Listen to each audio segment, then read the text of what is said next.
Hi guys. So, I still hadn't done the 5th video for this week, and I've not been sticking to the routine that or the schedule that I had encountered, or why did that word come out of my mouth? I had created for myself. So this is the final video. I just know that the topic is, and I'm fairly confident I can cover it without my notes. So far this week, we have been discussing the nature of letting go.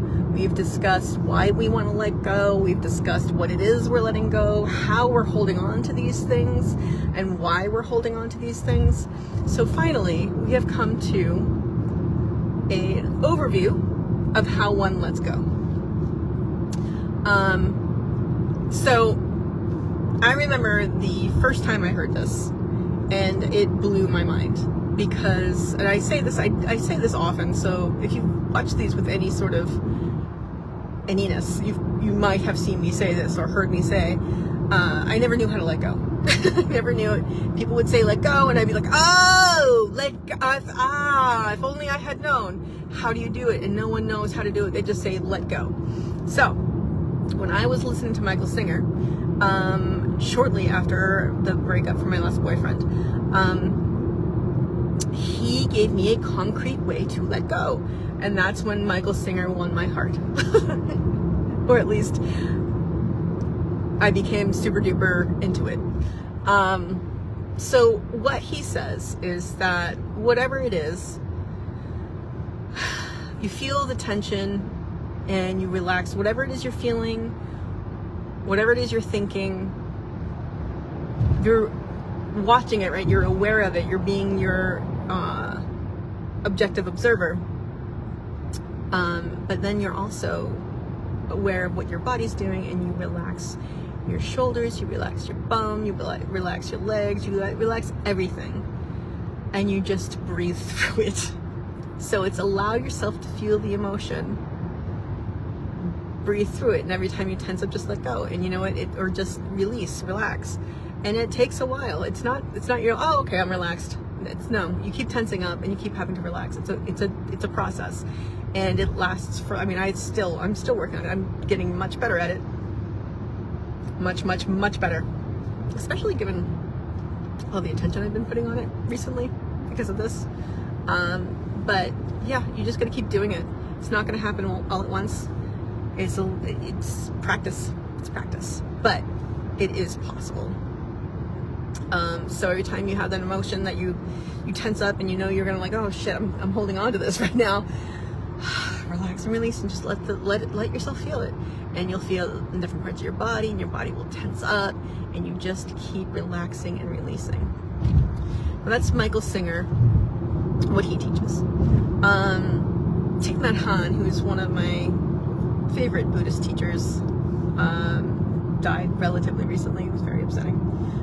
But, you know, he was old and he lived a very important, impactful life. So he teaches Buddhism, and what he says, what the kind of 4 noble truths get you to do is like, so the first noble truth is like the existence of suffering.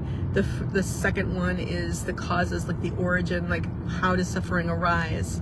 The third one is the like possibility of well-being, and the fourth one is the path to well-being. So basically what it is lots of introspection, and letting the insight you get from the introspection release the things that you're holding on to. So there's 2 different ways that I have learned of letting go. And Michael Singer says you don't need any other way. And you know what? Probably true. But I have found it incredibly useful to me to journal and introspect. I remember when I first started healing myself, it was at COVID, during COVID, and I finally didn't have to worry about money. So I was finally able to focus on my mental health, which was a big effing deal. So that lead light is really bright in my face, but you know, whatever. just showcasing all my flaws. It's okay. So what I did, I was actually doing what The Artist's Way, which is a 12-week workbook by Julia Cameron, which is I highly recommend. It's very good. I'd never quite gotten through to. No, I did. I think. No, I don't remember. I think I got almost through it once, but I've tried it many times, and it's good. But this one time I was kind of combining this, and I kind of made up this approach myself. One of the things, the tools within this workbook is something called morning pages. So it's basically journaling every morning, and having a set amount that you have to journal. 3 pages. 3 pages. I always did 6 or more, but well, during COVID I didn't have a ton to do, and at one point my boyfriend was, who I was living with, was visiting family down in New Jersey for 5 or 6 weeks, and I just spent the entire time working on my mental health, and I did a lot of journaling. And what I did was I sat down and I said, okay, I'm going to take one issue. And I decided to take my weight because that was the issue that I beat myself up probably the most about on a daily basis. I don't know. It's the thing I was having, and I mean, I still don't have great, I'm not super happy with it, but it's better. Anyway, cut that off, put it over there, keep going down this path. Okay. So what I did was, I sat down, and every week, so within each noble truth, there are what they call 3 turns of the wheel. And one is, I'm not going to remember them. One is recognition. I think one's resolution. I don't remember. But there's 3 turnings of the wheel, 3 different ways of, I don't know if it's 3 different things you do within each truth. And so what I did is I actually spent a week, right? There's 4 noble truths, a week on each turning. So I spent 3 weeks on the first noble truth, and you'd think, oh, that's like, you're not gonna have enough to it. There was a lot. There was plenty to journal about. I did it for 3 weeks just on the first noble truth, and that was having to do with, okay, suffering. Here's the suffering that I am experiencing because of my weight. And there was a lot of it. I mean, when you start listing that shit out, there's a lot.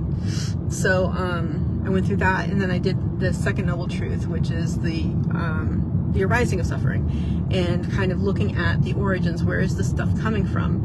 And again, that's a good 3 weeks of writing every day for like at least an hour. And I got into this habit of journaling a lot, and one of the things that I found happening was that I would be thinking and asking myself questions, and then all of a sudden I'd have this this uncomfortable feeling like, oh shit, I need to ask this question, I need the answer to this question, but I don't want the answer to this question. I don't want to know. This makes me very uncomfortable. But I started getting excited about that, because as I wrote, what happens is when you do this, answers come, and they're not from you. You're like, oh, I know the answer to that now. As you're writing, you're like, oh, okay, this is what that answer is. But how did you know? For me, it's my communing with the universe. It was how I was talking to God. And I got a lot of clarity and a lot of answers that I needed to hear, and that freed me in a lot of ways. So all that long story to say that both of those approaches to letting go have helped me immensely. Again, as a quick review, relaxing, releasing is number 1. Look, objective observation, seeing the emotions, feeling them. When you tense up, you just relax. You relax, and keep relaxing. And that's all you need to do. The other one is introspection, which I do through journaling, and the combination of the two really works for me. So I hope that's been useful to you. I am on my way into town to go out with a friend. I haven't been out in years, like lots of years. So I'm excited to be going out socially and doing something fun. going to a club, watching like a music person. So that's that story. So I am grateful that that's what I'm doing. And I just want to remind you guys that even if you're like, oh shit, how do I let go? Oh, wait a second. I got to keep letting go and keep letting go and keep letting go and keep letting go, because it doesn't just happen all at once. Especially then, you can always choose to have a grateful evening, day thing.